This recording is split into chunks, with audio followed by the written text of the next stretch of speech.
Welcome to 10-5, the official podcast of the OPP Association. My name is Scott Mills. And I'm Emily Brown. We are the Strategic Communications Coordinators for the OPP Association and your host for the 10-5 podcast, the official podcast of the OPP Association. The OPP Association is the sole bargaining agent for the close to 10,000 members of the Ontario Provincial Police in Canada. Our members are our focus and our strength. We aim to provide important information to our members and the public about matters that affect policing in the province of Ontario. Today, we welcome a very special guest on the podcast. Lynn Boucher is here with us from her home up near Rockland. And Lynn is the wife of Guy Boucher, who unfortunately died by suicide. He was a retired OPP officer. And on our podcast today, we're going to discuss suicide warning signs because Lynn really wants to prevent this from happening to any other family. And both Emily and I have had a chance to meet Lynn and talk with her. And we're just really grateful that she's here to join us today. So welcome, Lynn. Thank you so much for having me. I'm so honored. Well, thanks, Lynn. It's really nice to have you here. And thank you for offering to be a guest on such an important topic. Oh, you're so very welcome. I mean, if we can prevent someone from completing suicide, then this will be a success. All my family wishes is to create awareness and prevent suicides and other families having to go through what we've been through. Well, a very honorable cause and endeavor that you've embarked on here, Lynn, and I know your daughter Veronique has also been very involved with it, and we'll hear from her on another episode from kind of a daughter's perspective on this. So we're looking forward to that as well. So just a caution to our listeners that this podcast talks about suicide. It may be triggering for some. We believe that talking about suicide openly and honestly can help reduce stigma and hopefully encourage anyone listening to seek out some professional help or peer support or whatever help that they need. And our OPP Association's Encompass Mental Health Wellness Program is available 24/7 for our members and their families by calling 1-866-794-0117 or online at encompasscare.ca. And that's spelled ENCOMPASCARE.ca.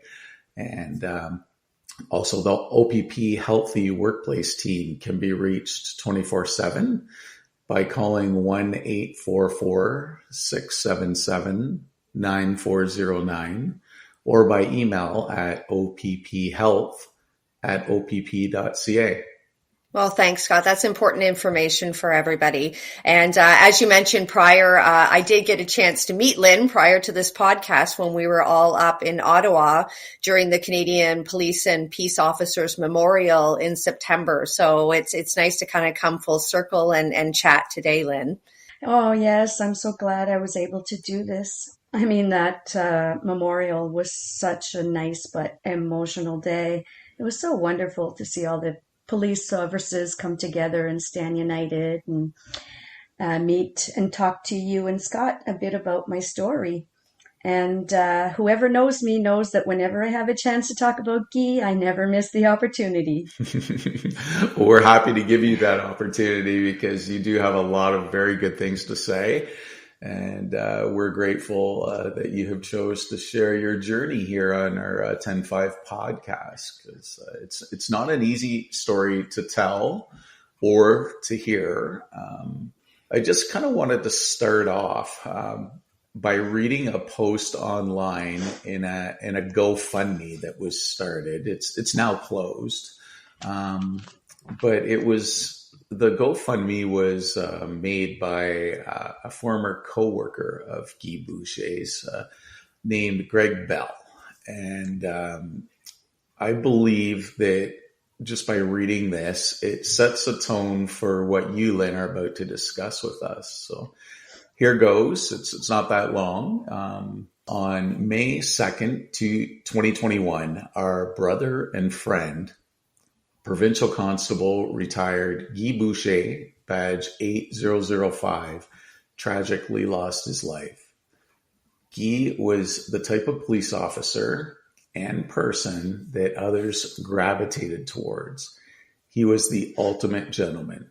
He was smart, kind, funny, and would always make time for you if you needed him. This GoFundMe has been set up to help his family deal with such an immeasurable loss. In a time where we all can't get together to celebrate his life, and just for context, Guy died during COVID period, supporting his family is something we can all do to help out and to help move forward during these extremely difficult times. Those words are very touching to me when I read them, Lynn, when we were researching for this podcast today. And our condolences go out to you and your family. I'm hoping maybe we can start off your talk by having you introduce yourself in your own words, Lynn. Thank you so much. And Greg, he summarized me very well.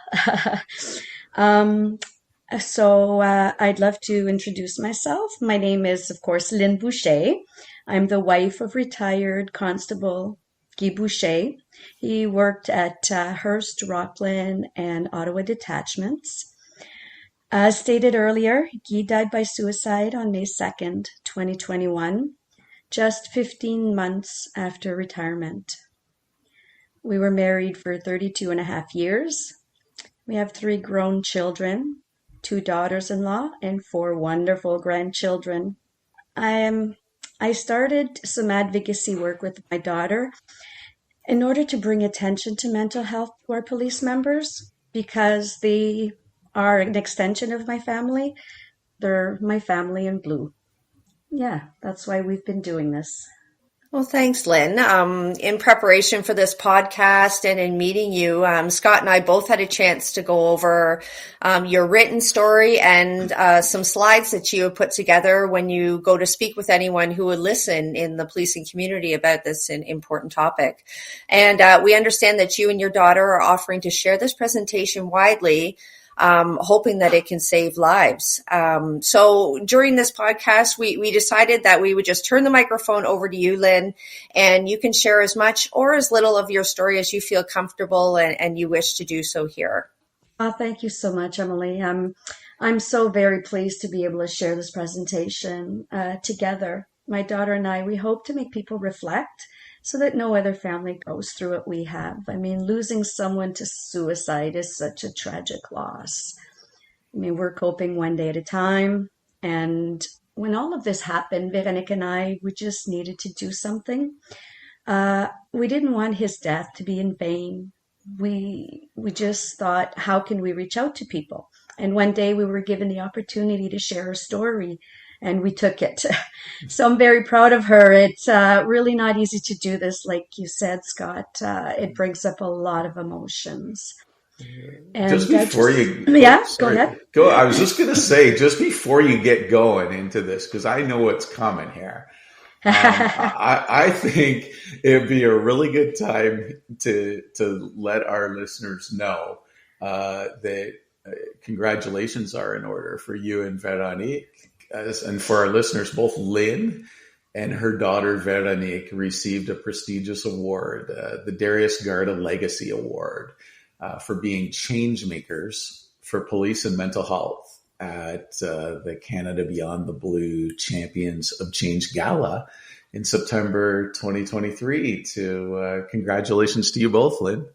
Oh my gosh, thank you so much. It was such a very big surprise. And yes, it was very emotional. I think it took me 2 weeks to recover.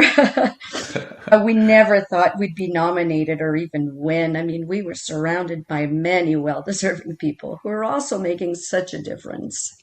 Yeah, and I want to note a few of the people that were nominated in your category. Cameron Forrest from the Toronto Police Service, and Detective Tom Como from the Toronto Police Service. Andrew Hodson from the OPP Haliburton Highlands Detachment was nominated. And Sergeant Bruce Angel, who's himself been a guest on this podcast, from the Grey Bruce OPP, were all nominated in that category. And there were a number of categories that night, and it was a pleasure for us. I know there was a large contingent of the OPP Association, including our president and vice president, and members of our board that witnessed that. And it was definitely a memorable moment in time. And as you say, very emotional. We're just very happy with all the great work that you're doing and all these people are doing. And it was so nice that Canada Beyond the Blue is recognizing this work done by people. So congratulations once again. Thank you. And also, Lynn, again, before we jump into everything, we actually had the chance to be together at the first names or the introduction being added to the OPP Suicide Memorial just earlier this month at OPP General Headquarters in Orillia. Do you have any thoughts on that, Lynn? Oh, yes. Wow. I mean, what a wonderful and needed initiative by Commissioner Karik and his team. I mean, I just wanted to thank them for bringing, mental health awareness in the organization and Encompass. It's been so useful for me. I use it and so grateful for it. It was so very touching to hear the names of these members who dedicated their lives to policing and died because of the line of duty. I mean, it was so emotional. I'm so grateful that the memorial was able to recognize Guy and the other members and that they will never be forgotten. I mean, Commissioner Karik, I've met him a few times and he cares about his officers' wellness. I mean, he's truly a genuine person and he and his team are working so hard to make changes. And I thank them for that. I agree. There's a lot of people doing a lot of good work. We've got a long way to go, but the train has left the station, and hopefully, this podcast is part of that work, Lynn. And I'm so glad that Emily was able to be there to write up a story on that day, that special day earlier this month, and I know John Cherasolo, our OPPA president, and David Sabatini, our OPPA vice president, were there for that day. And I know that the OPP Association board of directors and all of our staff members and all involved with the OPP Association are very supportive of this initiative. And for those of you who are not familiar with the OPP Suicide Memorial, it's the first of its kind in Canada and was formally launched in 2021. There's an in-depth story and video of that launch on the OPPA blog. It's public, and we're going to put the link in the show notes. And for any families of our members who have died by suicide, if you would like to apply to have your loved one's name on the OPP Suicide Memorial, the application is posted in that same article on the OPPA blog. And an easy way to find it is just to do an online Google search of OPP Suicide Memorial, maybe throw in OPPA for the association, and you'll come up with the article. So, Lynn, let's get back to your story here. And I know you've put a lot of thought into, understandably, what you're going to say today. And we want people to know about Guy's situation, hopefully to prevent future tragedies. So, take as long or as short as you like, Lynn. Thank you so much. I've been working hard on trying to make this as clear as possible and try to help as many people. And I just wanted to say, as I go through my presentation, I share my observations as a wife, and anything I say that may seem as criticism is not meant to offend anyone. I mean, All I want is just to have a discussion about moving forward together. So that is my goal. If I could just start off by saying a few words about Guy and the person he was for those who never got a chance to meet him. As stated by Scott before, Guy was the ultimate gentleman. Every one of my condolence messages said he was a true gentleman, and he was very humble. Everywhere he worked, people liked and respected him. He had very strong work ethics and integrity. He especially loved guiding new officers, and he had a knack for coaching. That was his real passion. I would say that his greatest attributes were being compassionate. He was very respectful and respected, and was an amazing listener. And unfortunately, that's all he did was listen. He'd listen to other officers when they needed an ear. He'd listen to plaintiffs. He'd listen to friends and family. He rarely talked about himself, his traumas, his frustrations, except me. I was very fortunate. He was very open with me. People have told me they wish he would have talked as well, but Guy was a very private person. He was an expert in hiding his true emotions. He didn't want others to know about his pain or see his fears. And I believe he's far from being alone in doing this. As police officer, Guy needed to have answers, he needed to hide all his weaknesses and control situations. All while hiding his emotions. And I found that behavior carried over into his personal life as well. But most importantly, Guy's priorities in life was us, his family. He lived for us. He protected us. He was our unifier. He loved to organize family outings and trips and always made sure everyone was included. He was an amazing husband, father, and grandfather. So it was a great loss to not having him in our lives anymore. So, in my part of the presentation, as it's a two-part presentation, Véronique does hers and I do mine. My part is to outline the red flags I observed in Guy over the years. We were together since we were 18 years old, so I knew if someone knew Guy, it was me. Today, I will give you an overview of my observations and concerns. And as you'll see, I also include the ones in his personal life, because I think they're just as important, because no one's life is only affected by their jobs. So Guy was hired by the OPP in 1991. He was 21 years old. He started at the Hearst Detachment, which he absolutely loved. He's a northern boy, so he just loved going back up north. It was a very young detachment with seasoned sergeants who were pretty laid back, so it was a perfect environment for Guy. And as I was going through his files and notes, and he was very organized, Guy, so I went through his stuff, and I noticed, this is when I started to notice some of the red flags. And the first one I observed was his first suicide call. He was 7 months probationary. And when he came home, I asked him how he felt. And he told me he just shrugged it off. It was just part of the job, that he had no real emotion. But this would be the first of many suicides and autopsies he would see, smell, and attend. Another big red flag I saw was he had just over a year on the job, and he was involved in a routine, I use the word routine loosely, speeding traffic stop, which resulted in a high-speed chase.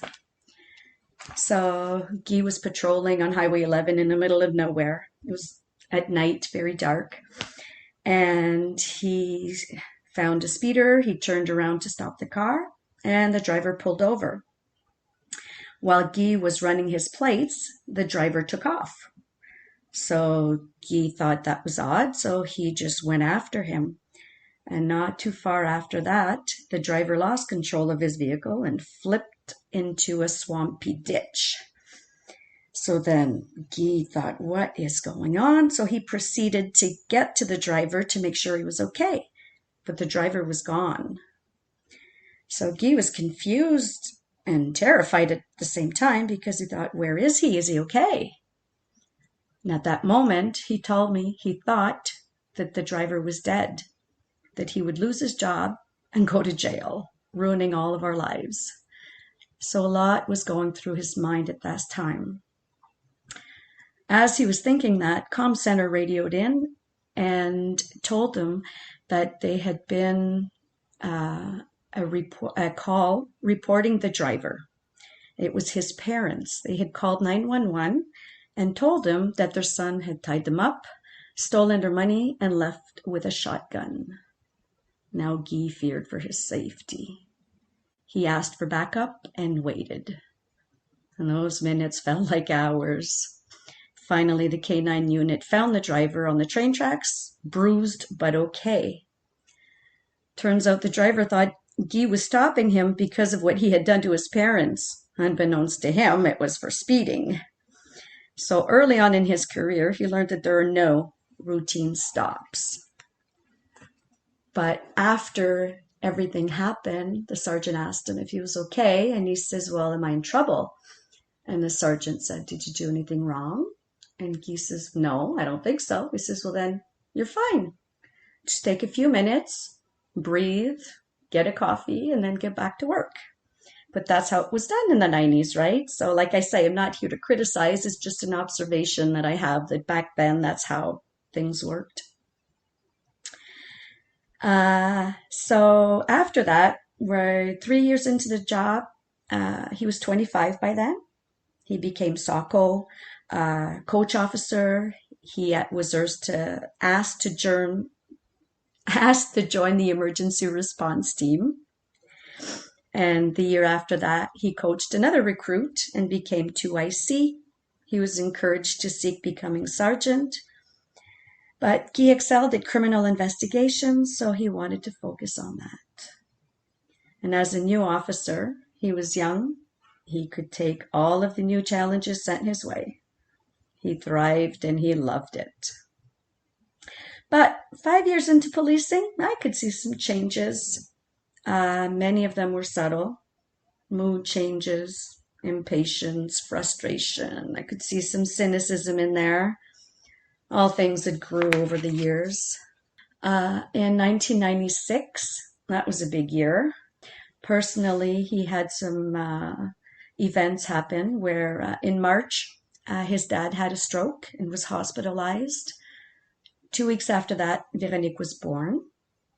4 months after that, his mom passed of cancer. By September, he had done his term with the ERT team, so he resigned. Yeah, we had 3 young kids, no family. He wanted to be around, and he had done over 900 hours overtime that year, so he wanted to be home, I should say. Then in October, he requested a transfer to Rockland to be closer to my family. I was skeptical. I mean, a country boy in the city.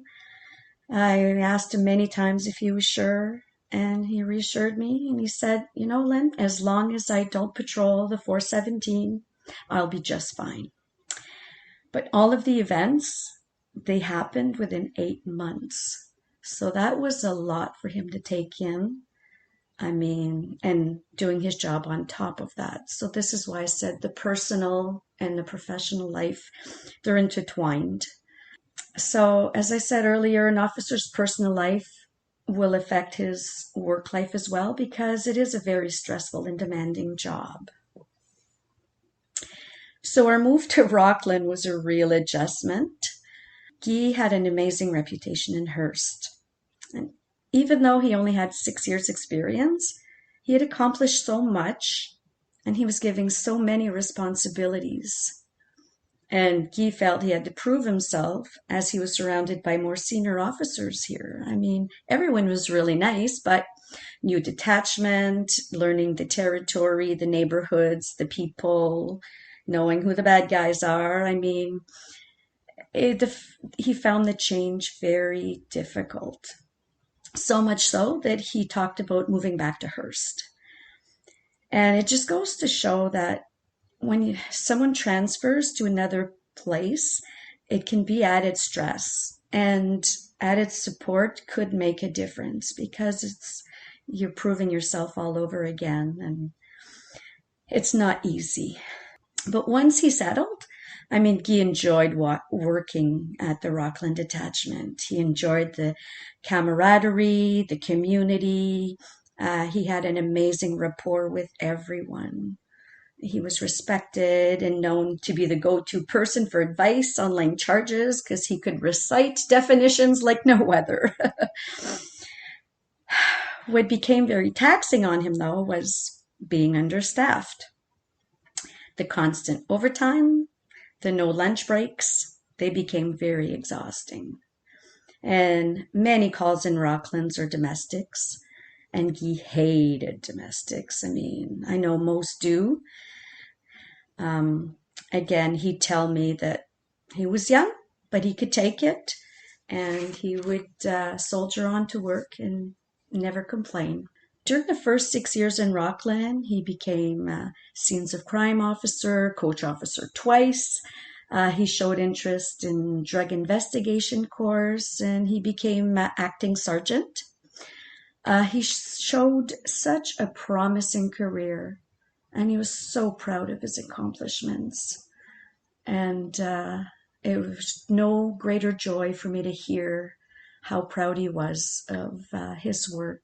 2004, it was difficult. I was diagnosed with multiple sclerosis. He took this extremely hard. He was used to protecting me, but this he had no control over. I'm doing well. My MS is stable, but it really affected Guy. I mean, he always said that I was his life and he wanted nothing to happen to me. So I always felt bad about that. He continued as acting sergeant, but being short-staffed, doing that overtime, which meant more domestics, of course, and my multiple sclerosis diagnosis, well, all of those combined just sent his blood pressure to skyrocket. So for health purposes, Guy needed to step back and make some changes. My Guy, he was a problem solver. If there was a problem, he would find a way to resolve it. So his solution was to cancel his promotional process and ask to be CSO for a year. This position would give him a break from overtime and, of course, domestics. This decision was a pretty drastic change, but that was Guy's solution. After the year was over, well, he went back on the road. Again, short staff, overtime, domestics resumed. He became very irritable, impatient, frustrated. He'd vent to me and have outbursts. Then he'd apologize. He felt so bad for taking it out on the one person he loved truly. But that was part of who he was and what the job is. He talked about things he saw that weren't normal, things he couldn't get out of his head. And I'm so glad he was able to confide in me because it helped me understand why he was changing. And he told me this one day. He says, you know what? Policing made me like this. If I had another job, I wouldn't be like this. I'm so sorry. And I felt so bad for him because I just wanted to take his pain away, but didn't know how. But now you see he was getting older, and the I can take it attitude was becoming more difficult to say and ignore. In 2008, he had had enough. He put a transfer to Ottawa traffic because he needed a change. Unfortunately, Guy's passion was criminal investigations and not traffic. When his name came up to go, he changed his mind and he declined. And he thought, I'll give it another chance here. Things were manageable. He was assigned to the crime unit and was considering the promotional process again. But then in 2010, our little Veronique had a side-by-side ATV accident, which sent her to the hospital for a few weeks. She will talk about that incident during her interview with you. In September, Guy went back to work as a detective, but had a difficult time focusing. One day he was interviewing a mom about an incident, and she couldn't stop crying. It just became too much for Guy. He was overwhelmed with emotions, and hearing about tragedy after tragedy just became too much for him. So he opted to go back on the road. One night, a call came in, and Guy went to answer his radio, and he couldn't say a word. He tried to speak, nothing came out. He had never been so scared in his life before. He felt he couldn't do his job anymore, and he was devastated. So he went to see a psychologist who diagnosed him with PTSD, anxiety, depression, and OCD. He was prescribed some medication, which he refused to take. His mom used to take them, and he always said, pills aren't a cure, they're just a Band-Aid. That he was tough, and he was going to overcome everything with willpower. The problem with that is he was tough, indeed, but he wasn't dealing with his stressors. He became a pro at blocking things and moving on. He would control his outbursts. He'd change, and they could last for months. He had amazing willpower. But as time went on, Guy's anxiety got worse, and he decided to put in his transfer to Ottawa traffic once more. Again, the first few months were brutal. New detachment, new people, making a name for himself. He didn't feel like starting over, but it was his solution. He was, I think, 6 years away from retirement, and he just didn't feel like getting to know a new detachment all over again. But again, problem solver. That's how he solved his problems. Detachment was an hour drive away from our house, so the days were very long, 14 hours of driving. So he found that very taxing, very difficult. And Guy was so lost. So imagine a small town country boy surrounded by concrete, patrolling the 417. Now, something he said that he'd never wanted to do. Words he told me in Hearst, that he'd be fine if he didn't have to do that. So he considered transferring back to Rockland. Then I said one word to him, domestics. And then he decided to stay. In 2013, his anxiety wasn't going away, and he didn't like the man he was becoming. So he decided to take medications. It enabled him to function. However, he did not like the side effects that made him numb. So he stopped. And I knew right away when he stopped. I mean, he changed. He was impatient, short-tempered, go off for no reason. So then he'd start again. And then he'd go on and off, on and off, on and off, until he decided to take them until retirement. Guy frequently told me how he couldn't take on any more stress. A year before retiring, he had partial hip replacement. He also had arthritis in his hands and type 2 diabetes. Now, his health issues made him feel weak and not the man he used to be. He felt like he was the only one with so many health issues, especially his hip replacement at the age of 49. He thought that as a big failure.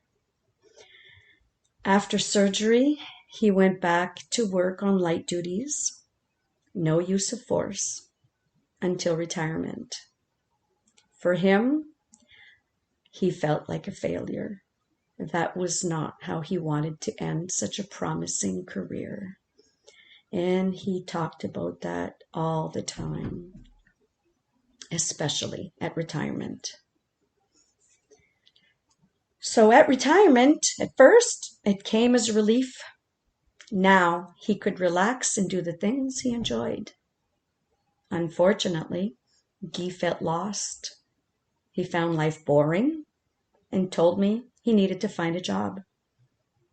The problem was he was unable to focus or concentrate due to his anxiety and PTSD.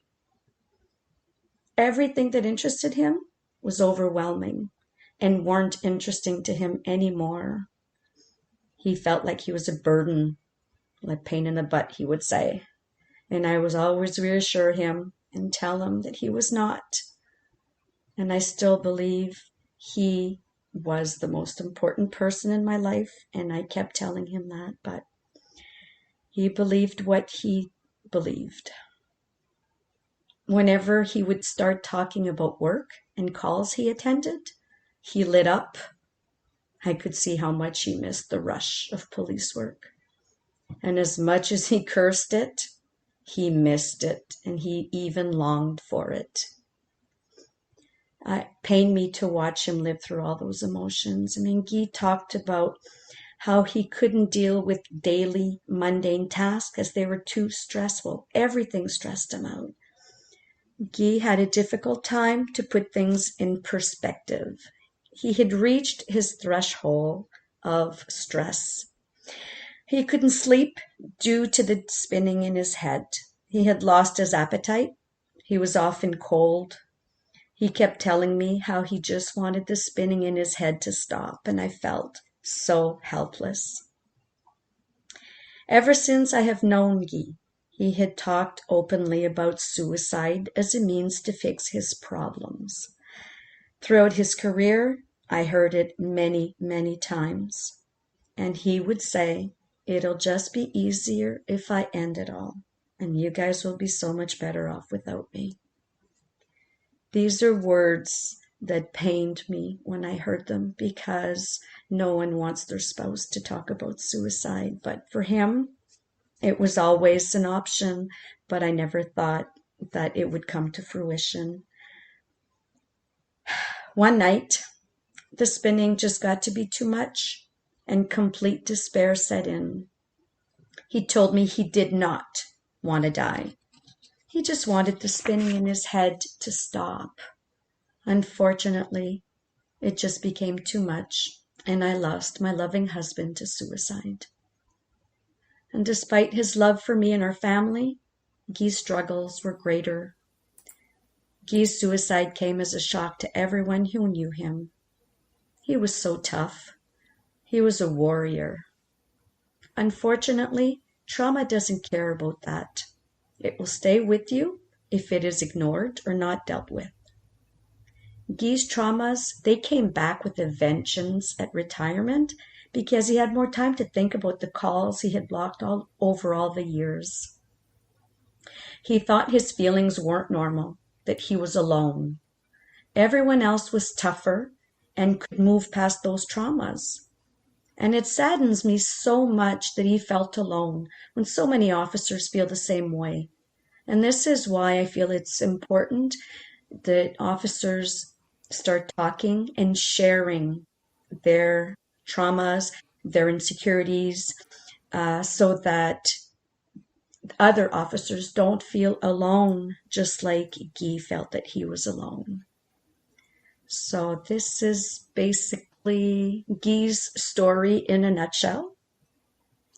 And I was telling you, Scott and Emily, about after Guy's suicide, the impact that it had and how much it stirred emotions in people, that when the psychologist went to visit the detachment, 12 people came forward and said, "If this can happen to Guy, I'm scared it may happen to me." And they reached out. And they continue to do so over the course of the next few weeks. And this is why it is so important to share red flags and talk about suicide. And this is my story. Wow, you're absolutely right. That is a lot to take in, and it's so well articulated. Thank you, Lynn. I'm positive, sharing more stories like that is going to help people out there. So thank you. Oh my gosh, it's the least we can do. And we do this to honor Guy. Well, you're doing a very good job of it, Lynn. You definitely are honoring Guy, and I've just spent a couple weeks actually at two different events. One Invisible Wounds, and the other one Badge of Life Canada, about post-traumatic growth. And you have pretty much hit on nearly every single theme that is being presented there.